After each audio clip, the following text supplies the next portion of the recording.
The water is still, brown, slow, ordinary, and lying half in the shallows is the most feared reptile on the African continent, a full-grown Nile crocodile, 13 feet of armor and muscle, dead. But it isn't the death that stops you, it's the shape of it. The crocodile is in two pieces, severed clean, just in front of the hind legs, as if something had brought a guillotine straight down through the middle of it. There is no long trail of struggle, no half-eaten carcass. Nothing took a meal here. Something simply bit this animal in half and left both halves lying in the mud. And this is not a scene invented to pull you in. In 1956, a British zoologist named Hugh Cott, a man who spent years wading through East African rivers to study these animals up close, came upon exactly this near Paraá in what is now Uganda. A large crocodile, lying in shallow water, cut in two in front of the hind limbs as cleanly as if a blade had done it. That leaves one question, the only one that matters. What has the strength and the nerve to bite a crocodile in half?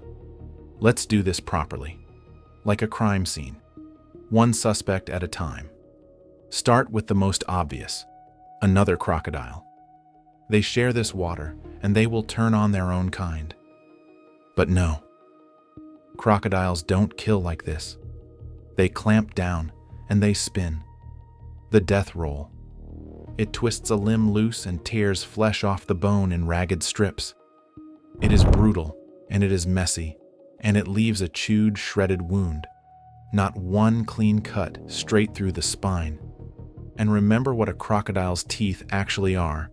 Cones, built to grip and to hold, never to shear. A crocodile could not have made this cut. Cross it off. An elephant, then. An elephant has the raw power to break almost anything in Africa. But an elephant kills on land, or right at the water's edge, not out in the deeper channel where this body was found. And an elephant leaves a signature you cannot miss. Ground churned to mud, saplings snapped, deep tusk wounds, the whole scene stamped flat. There is none of that here. Just the river and the two halves. Cross it off. A lion? A pride catching it at a river crossing? No. Lions avoid deep water almost religiously, and that avoidance, as you will see in a moment, is not cowardice. It is good judgment. No cat did this. A hunter. A poacher. No blade leaves an edge like this on living bone, and no bullet was fired. And a poacher takes the skin, takes the teeth, the parts worth money. This crocodile was left whole, in two pieces, worth nothing to anyone. Cross it off. So look hard at what's left. The killer lives in this water. It outweighs a 13-foot crocodile. It can bring its jaws straight down through armor and through bone in a single vertical motion. And, the part that should unsettle you most, it had a reason to do this that has nothing to do with hunger. And here is where the story turns. Because the killer is not a monster. You have seen it 100 times. It is printed on children's lunchboxes. It is a plush toy on a nursery shelf. It smiles in cartoons and waddles through bedtime stories. It's the hippopotamus. Go ahead, hold that picture in your head. The round, gentle, roly-poly hippo. The friendly one. Now throw it away, because that animal does not exist. The real one is, by most estimates, responsible for around 500 human deaths every single year in Africa. More than lions. More than any other large animal on the continent. And it doesn't eat one of them, because the hippo is a vegetarian. It kills for a single reason, and we will get to that reason. But first, you have to understand exactly who you are dealing with, because this is not a danger that lives far away in some remote wilderness. Anyone who fishes these rivers for a living knows it in their bones. A hippo will crush a wooden boat like a matchstick and take the people inside it down with the wreck. This has been filmed. It has been photographed. In 2009 in South Africa, tourists watched and recorded a territorial hippo bite a 13-foot crocodile clean in half. The same injury Hugh Cott had described more than 50 years earlier. And it is not slow. On land, over a short charge, A hippo can move at close to 20 miles an hour, faster than you can run. Now look at how this thing is built. The hippopotamus is the third largest land animal alive, behind only the elephant and the rhino. A big bull can weigh close to 9,000 pounds, better than 4 tons of muscle wrapped in hide 2 inches thick. Its eyes, its ears, and its nostrils all sit high on top of its head, so it can lie almost fully submerged with nothing showing but that thin strip, a living submarine that happens to eat grass. Its bones are so dense the animal has almost no natural buoyancy at all. Left to physics, it sinks. And under that placid gray skin, it secretes a strange reddish oily fluid that dries into a natural sunscreen, which is exactly where the old story of the hippo sweating blood comes from. Nothing about this animal is what it first appears to be. Then there is the mouth. A hippo can open its jaws to about 150 degrees, roughly 3 times as wide as you can open yours. Fully open, that mouth is 4 to 5 feet across. When a hippo yawns at you across the water, understand that it is not tired. That is a threat. It is showing you the weapons and hoping you are smart enough to leave. And the weapons are extraordinary. Set into that pink cavern are canine tusks of solid ivory, up to 20 inches long, 1.5 feet of bone, and they never stop growing for the animal's entire life. They are not for eating. The hippo crops grass with the broad, blunt front of its lips. These teeth are built for war. And here is the detail that should stay with you long after this video is over. Every single time the hippo shuts its jaws, the lower tusks grind against the upper ones and sharpen themselves. A self-honing blade, made a little keener with every bite the animal takes. It walks around its whole life, keeping its own knives ready. Behind those tusks is a bite measured at around 1,800 pounds per square inch, enough to snap a canoe in 2. Enough, as we have already seen, to cut a crocodile in half.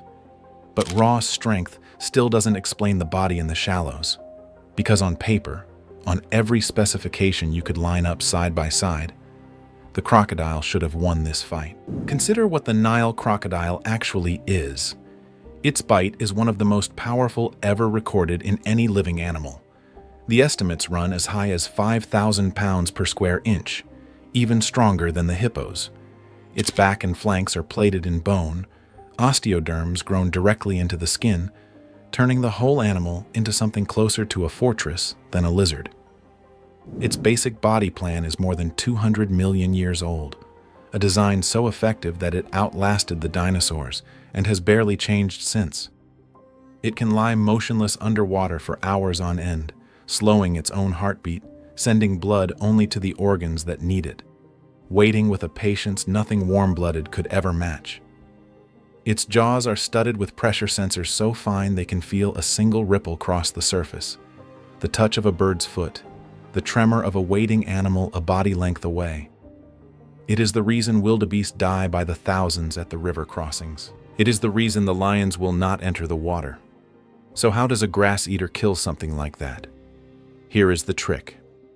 And it is a strange, almost unfair one. The crocodile's jaws are a paradox. The muscles that snap them shut are titanic, among the strongest in all of nature. But the muscles that open them are so weak that a grown man can hold a crocodile's mouth closed with his bare hands. All of that terrible power runs in one direction only. Hold that thought. In about 90 seconds, it decides everything. There is one last piece to this puzzle: the place itself. In the dry season, the Mara and rivers like it begin to shrink. What was a wide open channel breaks apart into a chain of crowded, evaporating pools, and animals that would normally keep a careful, wary distance from one another are suddenly forced into the same warm, dwindling mud, shoulder to shoulder, day after day, with nowhere to retreat to. Tempers that a wide river used to keep safely apart now have no room left to cool.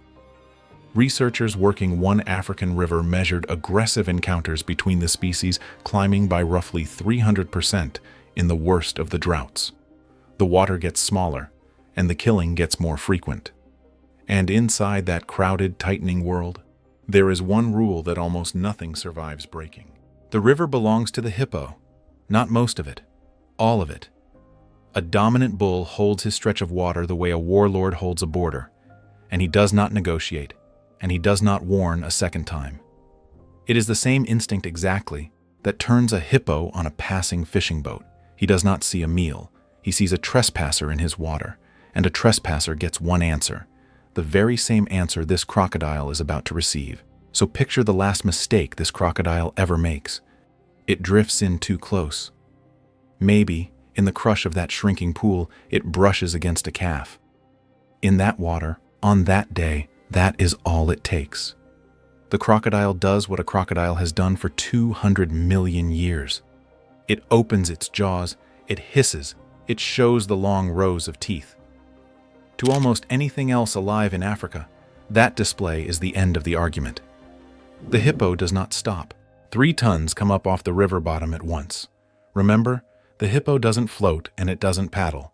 Its bones are too dense, so it runs instead. Straight along the bottom, driving off the mud with those short, immense legs, closing the distance far faster than anything that size has any right to move. The crocodile twists to bring its tail around, to do the one thing it truly knows how to do. But there is no room. The pool is too small. The deep channel it would have escaped down dried up 2 months ago. The great mouth opens over the middle of the crocodile's body. The tusks go in from below first, through the soft belly, the one seam the armor never covers, driving upward through the organs. The bony plates across the back hold for a single moment. And that one moment is when the physics takes command. Because what the hippo has clamped its jaws around is, in plain engineering terms, a beam. A rigid span with tremendous force loaded onto its exact center and nothing beneath it to hold it up. Every beam ever built has a point at which it fails. Crack. The spine gives. And in a second or two, the animal that terrified every living thing in this river becomes a still, silent shape turning slowly in the brown current. The hippo simply lets go. It does not feed. It never wanted to. It settles back down into the water, blows a hard spray from its nostrils, and its eyes drift back to that same calm, half-asleep expression, the one from the lunchbox, the one from the bedtime story, as if nothing at all had happened. That is the animal, not the cartoon, not the plush toy, a quiet, grazing giant that will turn a river red to hold a patch of muddy water and then go straight back to eating grass. Hugh Cott found the proof of it in 1956, and in the decades since, wildlife biologists and photographers have documented it again and again. Hippos cutting crocodiles clean in two, driving them out of shared channels, closing ranks around a threatened calf and drowning the intruder between them. The pattern almost never breaks. When a healthy adult hippo decides that a crocodile has to go, the crocodile goes. So here is what I want to know from you. Take away the water. Put both animals on open, dry ground.